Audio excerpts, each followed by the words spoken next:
आज बड़ा अलग सा दृश्य देखने को मिला जब दो अलग अलग दल के नेता एक साथ पहुंचे। हालांकि यह समारोह था, लेकिन राजनीतिक चर्चाएं तेज हो गई। आपको बताएं कि भोजपुर जिले के आरा शहर के धनुपुरा स्थित द ग्राउंड रिसोर्ट में जब दानिश रिजवान के पुत्र का समारोह बड़े धूमधाम से आयोजित किया गया। इस समारोह में राज्य के कई बड़े नेता वहां पहुंचे और इस समारोह में शामिल होकर बिहार विधान परिषद के सभापति भी जो अवधेश नारायण सिंह है और पूर्णिया से सांसद राजेश रंजन उर्फ पप्पू यादव और बच्चों को आशीर्वाद दिया और लंबी उम्र की शुभकामनाएं भी दी। और जीतन राम मांझी भी साथ में पहुंचे। जीतन राम मांझी ट्वीट करते भी नजर आए कि आदरणीय पप्पू यादव।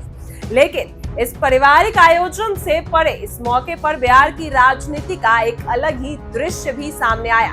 कार्यक्रम में पूर्व मुख्यमंत्री और हम जीतन राम मांझी मतलब हिंदुस्तान अवाम मोर्चा के राष्ट्रीय अध्यक्ष जीतन राम मांझी भी मौजूद रहे। मांझी और पप्पू यादव का एक साथ दिखना और मंच साझा करना राजनीतिक हलकों में चर्चा का विषय बन गया। दरअसल इन दिनों मांझी और पप्पू यादव दोनों ही अपने अपने गठबंधन में उपेक्षित और नाराज नजर आ रहे। मांझी ने कुछ दिन पहले ही दिल्ली से आने के बाद बयान दिया था कि उनकी पार्टी सभी सीटों पर चुनाव लड़ सकती है। इस बयान ने राजनीतिक हलचल और बढ़ा दी थी और एनडीए के भीतर इससे लेकर तरह तरह की अटकलें लगाई जाने लगी। हालांकि अब मांझी ने इस बयान पर और भी सफाई दी है। कहा है कि कभी कभी कार्यकर्ताओं को संदेश देने के लिए ऐसा कहा जाता है, हम लोग गठबंधन में सभी सीटों पर चुनाव लड़ते हैं। पिछली बार भी आपने देखा होगा हम कितनी भी सीटों पर चुनाव लड़े हो, लेकिन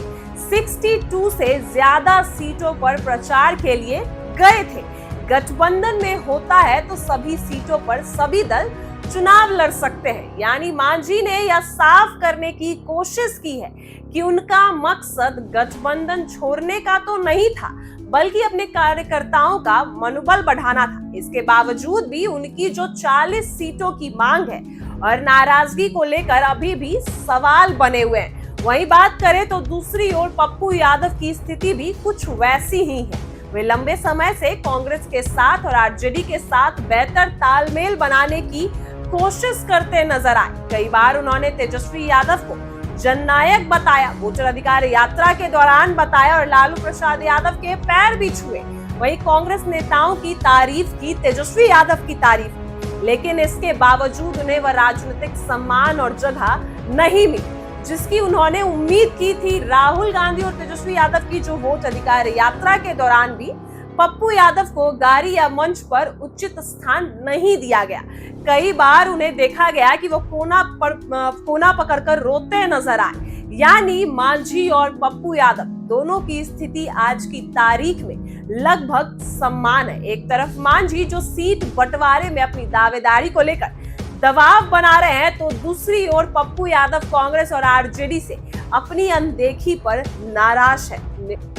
तो दूसरी ओर पप्पू यादव कांग्रेस को और आरजेडी से अपनी अनदेखी पर निराशा है। आज आरा में हुए इस समारोह में जब दोनों नेता साथ दिखे तो इससे राजनीतिक अटकलों को और हवा दे दी है। मांझी ने भी कार्यक्रम को लेकर ट्वीट किया और पप्पू यादव का जिक्र भी किया है। जानकारों का मानना है कि अगर ये दोनों नेता साथ आते हैं तो बिहार की राजनीति में नया समीकरण बन सकता है, क्योंकि मांझी दलित और महादलित वर्ग पर पकड़ रखते हैं, जबकि पप्पू यादव सीमांचल और कोशी इलाके में बड़ी लोकप्रियता रखते हैं। दोनों का साथ आना कई बड़े गठबंधनों के लिए चुनौती भी बन सकता है, क्योंकि राजनीतिक विशेषज्ञों का कहना है कि चाहे मांझी की सफाई से थोड़ी देर के लिए विवाद शांत हुआ हो, लेकिन 2025 विधानसभा चुनाव से पहले ऐसा बयान और जो मुलाकातें संकेत देती है वो हालात सामान्य नहीं है। मांझी और पप्पू यादव दोनों उपेक्षित महसूस कर रहे हैं और दोनों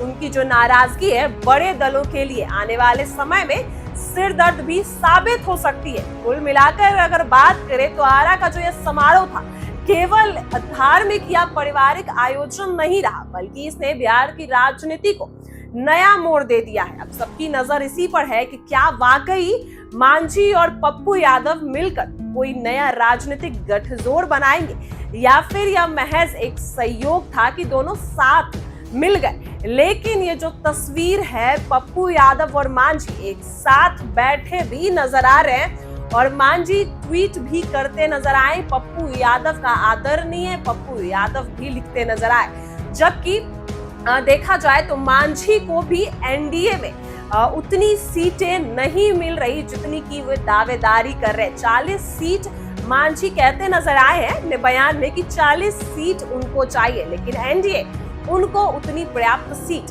नहीं दे पा रही है। वहीं पप्पू यादव का हाल भी कुछ ऐसा ही नजर आ रहा है। पप्पू यादव को भी जो सम्मान मिलना चाहिए था कांग्रेस से, आरजेडी से, लेकिन उनको उतनी सम्मान नहीं मिल रही। वोटर अधिकार यात्रा के दौरान भी हमने देखा कि पप्पू यादव को ना ही तो मंच पर जगह मिली, ना ही गाड़ी पर जगह मिली। इससे पहले भी जब तेजस्वी यादव और राहुल गांधी एक साथ यात्रा कर रहे थे तो पप्पू यादव को गाड़ी पर चढ़ने भी नहीं दिया गया, उनको वहां से बाहर कर दिया गया।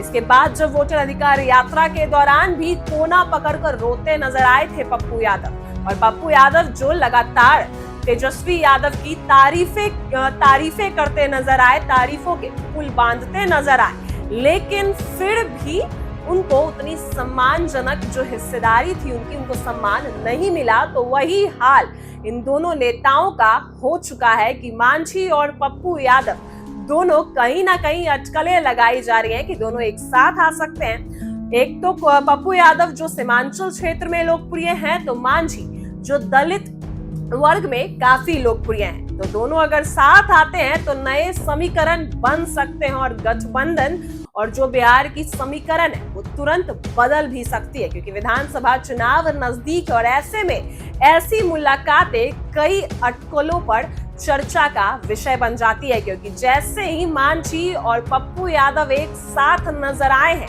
राजनीतिक हलकों में चर्चा का विषय बन गया है कि कहीं ना कहीं दोनों में कुछ तो बातें चर्चा जरूर हुई होंगी और कहीं ना कहीं अभी अटकलें लगाई जा रही है कि अब पप्पू यादव और मांझी एक साथ आ सकते हैं। और इस पे अब क्या करेंगे कांग्रेस नेता राहुल गांधी और तेजस्वी यादव और एनडीए में नीतीश कुमार और भाजपा के लोग अब इस पर क्या प्रतिक्रिया देंगे, हम आपको बताएंगे। लेकिन सबसे बड़ी खबर यही है कि यह सिर्फ एक समारोह नहीं रहा जब पप्पू यादव और मांझी एक साथ नजर आए, एक साथ बैठे नजर आए, क्योंकि दोनों ही अपने अपने गठबंधन से, हालांकि पप्पू यादव निर्दलीय चुनाव लड़ रहे हैं, लेकिन फिर भी अपने अपने गठबंधन से नाराज दिख रहे हैं। जो उनके सहयोगी हैं उनसे नाराज दिख रहे हैं। तो यह अटकलें लगाना आम है कि दोनों एक साथ आ सकते हैं। फिलहाल ऐसी ही वीडियो के लिए बने रहे हमारे साथ। आप देख रहे हैं इनसाइडर लाइव।